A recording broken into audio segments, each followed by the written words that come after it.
Hey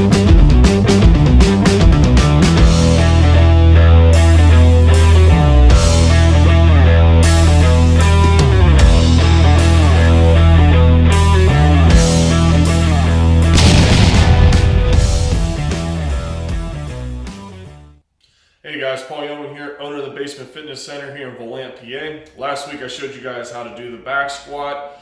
Today I want to show you guys how to do the front squat, but I want to take you guys through a nice step-by-step on how to warm up properly to get into a good position for the front squat. So let's go get that started. Alright guys, so when approaching the front squat, we're going to start with opening up our upper body. So what I like to do is try to get my wrists, forearms, hands loosened up before I get under the bar, because for some of you athletes out there, we want to do the clean grip. So the power clean grip, where we have the elbows up nice and high and the bars resting across our shoulders. So what I usually do is I'll walk into the bar and I'll just put all four fingertips onto the bar and I'll just lean into it as you guys see here and just keep rolling the bars, stretching out my forearms, taking my time. You know, another one I like to do then from there is I'll turn my hand, so I'll supinate my hand, and then I'll push into the bar. Same thing with the fingertips, and I'll stretch out my forearms, loosen up my forearms, and everything else. Now, we don't want to do a crazy long static hold. More of a ballistic kind of stretch is where we kind of like bounce into it slowly, like so, and go a little bit further, versus static hold, okay?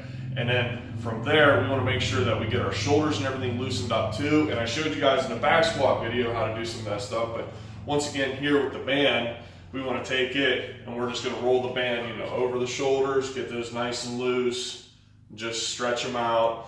Another one I do like to do, and I did forget to show you guys last week, is kind of like doing a figure eight. So we'll be here and I'll start and I'll roll over and I'll do like a figure eight with my shoulders like so. And then from there, usually a couple band pull apart, just get some blood in the upper back, only because this bar is really going to pull me forward. So we want to really engage our lats, pull them back so that that bar stays in an upright position. So, you know, once again, we're going to be here pulling the bands apart. I usually like to do 10 to 20, 3 sets of 20s my go-to. And then that's what it's going to take to get the upper body nice and loose and be able to get into a good position under the bar. And then for your hips and everything else, I like to do the hip circles with the slingshot, the abduction machine. Those ones aren't here right now. That usually gets my hips nice and loose, some blood flow, so that way I can make sure that my squats are low to the ground, ass to the grass, and I stay in good position so that that bar also stays on my balance point to be able to stand straight up, so I'm not falling forward or backwards. Alright guys, now I want to go over the grips here for your front squat. The first one I want to demonstrate for you guys is the power clean grip. No matter the grip, the bar will always be resting on our front delts. And I'm going to show you how we want to dig into it here. And actually, before I even do the power clean grip, we want to go into the bar like so. And you can see I lift it off and the bar is resting on my front delts here. Now with either grip, it's the same thing. But for the power clean grip, I usually like to go thumb distance from the knurling, okay? I usually put all four fingers on the bar. You can do 3, you can do 2, whatever's comfortable. It also depends on the mobility and everything else. This one definitely takes a lot more mobility. But from here, I'm gonna grip my bar, I'm gonna walk in, all right? Wrists are up, elbows pointed straight out, just like so. So then from here, I'm gonna be able to stay upright with my squat. And if my elbows drop, which I'm going to show you here with the next grip, then the bar is going to roll out and you're going to lose it. So as I squat downward, I'm going to want my elbows pointed perfectly straight out and staying parallel to the pad the entire time. And I'll show you guys a good clean rep here. So we're going to get in, all right, I'm going to set up just like my normal squat, elbows are up. From here, you know, hips break, then knees, elbows stay pointed straight out, come straight out, just like so. Take your step into the rack. Let the hooks take care of the rest. Now, the next one is the cross grip. So if you don't really have forearm, lat, shoulder mobility to get your elbows up, then what you're going to want to do is this cross grip. Now, I like the original power clean grip better because I think I can get tension in my upper back a lot easier versus the cross grip. So, you know, from here, if my elbows are like this, I can still squeeze my upper back. If I'm here, I'm trying to squeeze my back, and if I do that, you see my elbows come apart. And that's what we want to make sure we're not doing, is making sure everything stays in, stays tight, and you're good, you're stable. But that's the reason why. So now, for this one, we take that same approach, okay?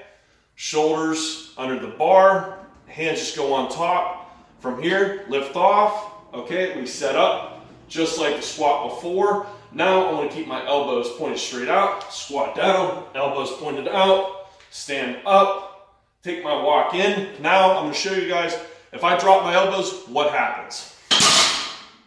The bar rolls out. So that's why with either grip, we wanna make sure your elbows are pointed straight out and parallel to the pad through the entire lift. All right, you guys, so now that I showed you the two different kinds of grips for the front squat, we want to approach this just like I showed you guys in the back squat. We want to try to take a perfect 1-2 setup with our feet, or a third step if possible to regain some balance and set your feet. Now, I'm going to go in with a cross grip here. It doesn't matter whether it's a cross grip or the power clean grip, your elbows must be pointed straight out. Once those elbows drop, the bar rolls off your shoulders and then the lift is done. So we want to make sure that our elbows stay pointed straight out or parallel to the platform at all times performing this lift. So we're going to go into this, all right? Just like so.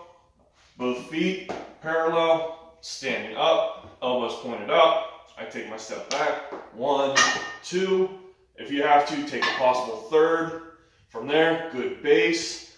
Eyes, head, neutral to the spine. We're going to drop hips back first, then knees forward, as low as you guys can go, and then push to the floor and stand up. So I'm going to show you guys a rep just like so. Just like so, guys. Pretty simple. Once again, I'll show you guys another rep. I'll go a little bit slower. Hips break, knees forward, down nice and low, straight up. Take your steps in, parallel stance. Let the hooks do the job, just like that. And that's how you perform a front squat. Guys, now, some of you are probably asking right now, how wide should my stance be with the front squat? Now, if we're talking more on the athletic base, we want your feet about shoulder width apart, really no wider. Just because when I'm playing any sport, any game, I'm in here, you know, if I'm playing linebacker, I'm set up, it's a hip to shoulder width apart stance. That's what we want to try to mimic here in the front squat, more on the athletic side of things. But even if we want to go into exercise, bodybuilding, powerlifting, whatever, that stance is even good because it's going to really hit the quads hard. So we're going to be able to get a little bit more quad work in. I also think that it's easier to get lower in the front squat, so mobility goes up. So you're going full range of motion engages more muscle groups for more muscle mass and growth. And that's really what we want to try to do in any aspect. Now, you know, if you guys want to hit more your adductors, your glutes, we could take it a little bit wider, more like a powerlifting stance. This is very unusual. You do not see this stance with front squats very often at all. Now, if I want to really try to attack my quads here, we want to have a raised heel, okay? Not like over exaggerated, but that's where these 10-pound weights will come in. So what I'm going to want to do is slide these guys in. All right. Now make sure you guys are doing safe weight. We're going to put our heels on the weight. Okay. And then for this one, if I really want to blast the quads, I'm going to have my feet perfectly straight. And then from here, you know, we have our weight. We can drop the hips nice and low and come straight up like that. Okay. That's really going to hit and attack the quads. And it really helps with the mobility too, because now it's not stretching my hamstring and my glute as much as it would if your feet were completely flat to the floor. All right, guys, so you're probably asking yourself, how is the front squat going to benefit me? Now, first off, you're going to have to go over what your goals are. You know, do you want to be better at football, baseball, basketball? Do you want to really define your legs and grow your legs? Or do you want to just train for strength and pounds on the bar like a powerlifter would? Now, on the athletic side, I think front squats are better than the back squat because of the core engagement. It's a forward lean, and anything that we do on the field or on the court is in a forward motion. So that's why I think the front squat's good. It's going to sit you back a little bit more, engage that core, and you're going to be able to blast in a vertical outward motion. So I think the front squat's going to benefit athletes a lot more. And then for you bodybuilders out there, or you're just looking to just be in shape, toned and strong, I think this is a great exercise for all body engagement. You're going to have your core engaged, your back obviously is a part of the core, your legs, but you can also really attack the quads. Now, it's not really going to hurt you in the aspect of, say, the shoulder drop to waist and stuff for bodybuilding. That's why we see a lot of bodybuilders doing the front squats versus a back squat, just because you could do lighter weight in the front squat and it just overloads the quads and hits them hard. And then for powerlifting, I just think it's a great accessory to train heavy if you want for more of a forward lean. So when you get that bar in your back, you can sit back a lot better. It's going to help with mobility. It's going to help with that quad development. So you're going to be able to finish off a back squat a lot more. And then I also think that tricking your CNS to recruit different muscles to almost perform a similar task is always good. And it's going to help you guys grow and benefit from.